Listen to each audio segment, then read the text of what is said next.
Hi everyone, it's Lynette with Grammy Crochet. Today is Friday. No idea what the date is, but it's October. Or no, don't even know what month it is, do I? It's August. And if you can hear that noise in the background, I'm sorry. There's vacant lot next door, and you never know when they're coming to. Well, actually, there's three. They tore down houses. And you never know when somebody's coming to clean or cut the grass or do whatever. And the second I turn this video on, they started. It's been quiet all day. So anyway, just please ignore that if you hear it. I want to welcome you all to my channel today, and still in the dining room. I worked in the yarn room this morning. It's getting more and more organized. Maybe eventually we'll be back up there. I hope. Oh, excuse me. Sorry about that. So, this is going to be a quick one. I just want to show you two things. First, my Nan's Next Knots. I did do my new color, and I wanted to make sure and show you because I know there's at least one or two other people that have decided to make their Nan's Next Knots like mine in the snowflakes for Christmas. So here's my newest color. It is this red. It is a Dreamweaver, that yarn I used to get really cheap. That I can't get anymore. So this is the new add-on. I really would have liked it to get added on to this end, but the way that you do this continuous join, it's got to go to this side. And I mean, if the reds kind of clash, the reds kind of clash, because that's what's the luck of the draw, right? So anyway, this is the newest one, and this is my number 4 yarn. I'll link the pattern for the granny square below, or the star square, I guess. But I have mentioned that it like puckers quite a bit, and thought maybe I needed to add stitches to this to pull out the snowflake a little better. And I had said that I would try to do that before the next video. And I did. I made this like 3 different times. And I did add, so when you put this part onto your plain star or snowflake, so this is what the snowflake looks like. And the snowflake itself doesn't lay real flat. Like it has a lot of puckering, bubbly issues. So working those out, I don't know, maybe if I blocked it first, but even just putting it down on a flat surface, it's puckery. I love it, and I don't care about that, but in the blanket I kind of thought it would, and as it sits in the square, it does flatten out better, but it still has like some puckery you can see.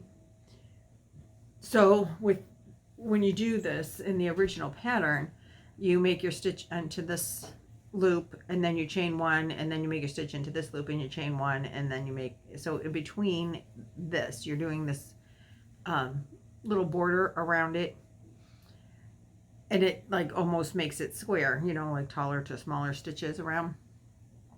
And then but there's a chain 1 space in between each of the loop stitches when you go to the color here. So then when I put this part on, and I changed the pattern from what she called for to how I do this, but I do 6 trebles, and then I do 2 doubles and a half double, a single, half double, doubles, and then my 6 trebles, and then I make my corner, and I actually go on either side of this loop here for the corner. I don't think that's how the original pattern described it, but that's how I did it, because that's what worked and made sense in my mind, and was easier for me to remember. So that's what I did. So and this is a stiff yarn, like old Super Saver. It'll soften like 100% once it's washed, but this maybe wasn't the best yarn to try this with. But either way, it's still in the blanket. So if the stiffest yarn will flatten out, then the softest yarn should too, right? So that was my philosophy. So I thought, well, maybe I will do 2 instead of a chain 1. Maybe I'll do a chain 2. Well, that separated it too much, and it looked all distorted. It took away a great deal from the look of the you know, once I added the next row. And in the next row, I did like 3 trebles instead of 2 in each of the chain ones. Or then I did 3 and then 2 and then 2 and then 2. And I tried to do 2 stitches, whereas in here I'm only doing 1. I tried doing 2. So I like played with it a lot, and it just distorted it and I couldn't find a pattern to it that made it look nicer, or as nice even as what it looks now. So I went back for like the 94th try and went back to my original way of making the square around the snowflake. And that's just how I'm going to continue it. And if it's puckery, that's all right with me. If any of you, of anyone else that's doing this pattern, plays with it and finds a way to make it not be puckery, and not all, because it was coming out like all stretched like that, and I you know, it was stretched both ways like this, and I just it didn't look as snowflakey to me. I didn't like it. But if anyone comes up with a way to do that, let me know, because I will give it a shot too. But I'm just right now just going to be satisfied with the way it looks, because I really do think it's beautiful, even if the green one is looking pretty oddballish right now. I mean, it kind of does look like an oddball.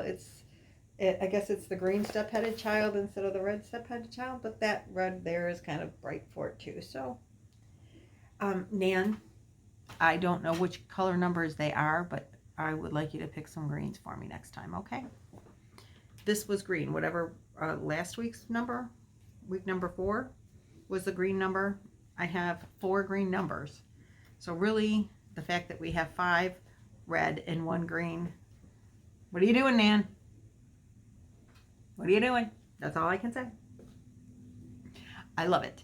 And I still, even with my funky red here, I still love it.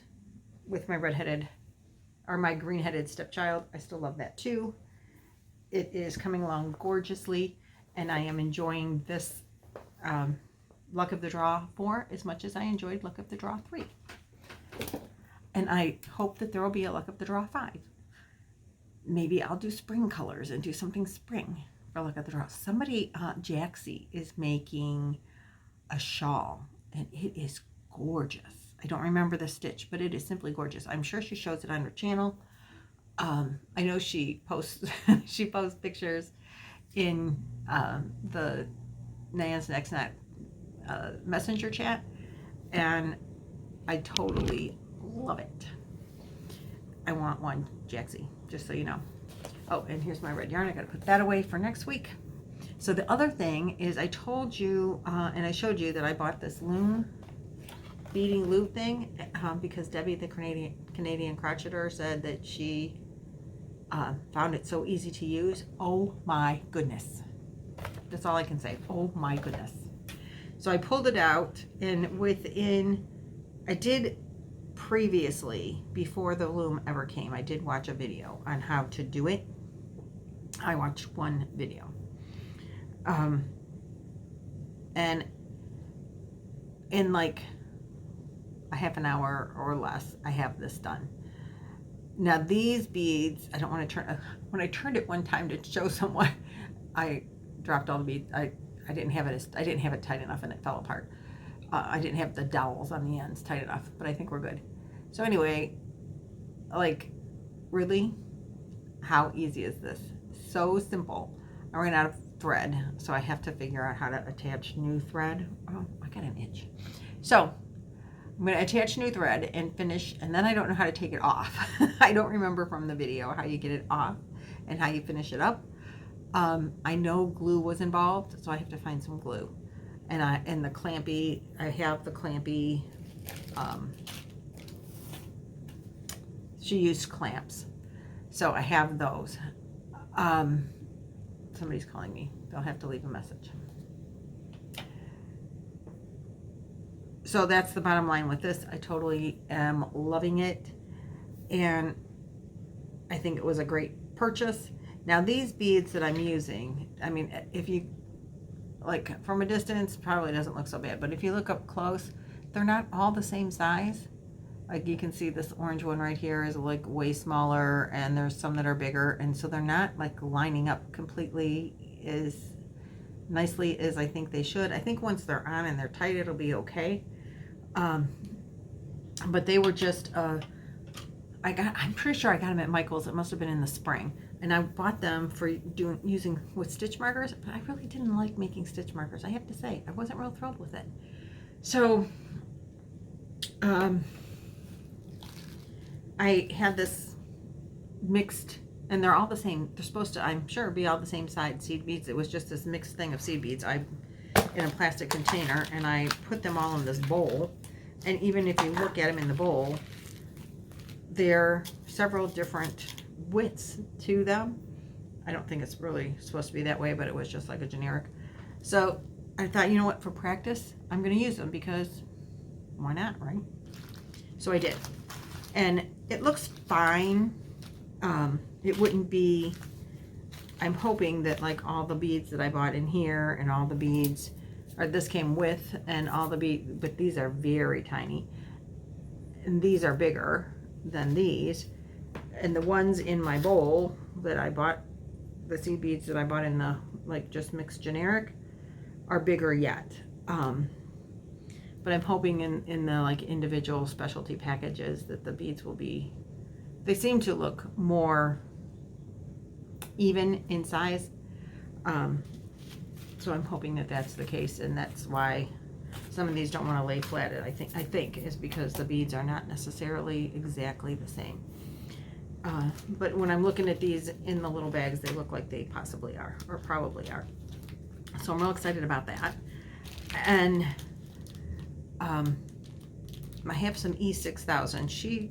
The video that I watched, I know that they took it off with using E6000 or some kind of glue, and then they clamped onto the glue to make it, you know, to make a clasp. I don't want to generally do them that way though. I think I want to do that one that you can just slide the string through.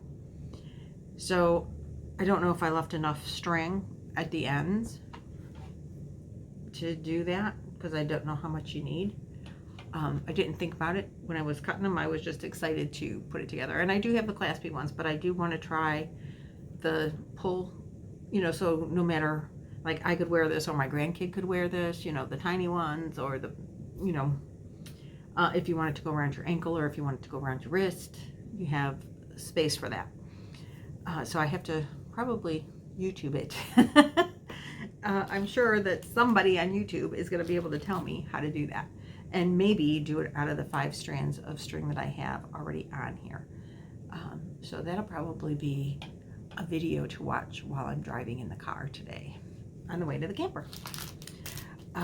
So Roy's going to be home in a little bit, and I have to get this video uploaded and edited. I really don't edit, so, you know, whatever editing is done, it's mostly just the notes in the description box below, which I really don't know if I have too many of those to put in, so that's good. Anyway, I have to get this done before he gets home so that it can do it on my Wi-Fi versus no Wi-Fi. It'll go faster. So that's all I got for today. It's a quick one. I appreciate you watching. I hope you enjoyed the bead thing. I didn't know if I should do that as learning new things because it's not yarn. So I didn't. If you want it in the learning new things from the ones that I make from now on, as I learn to do more things with the beads, because I have all these ideas.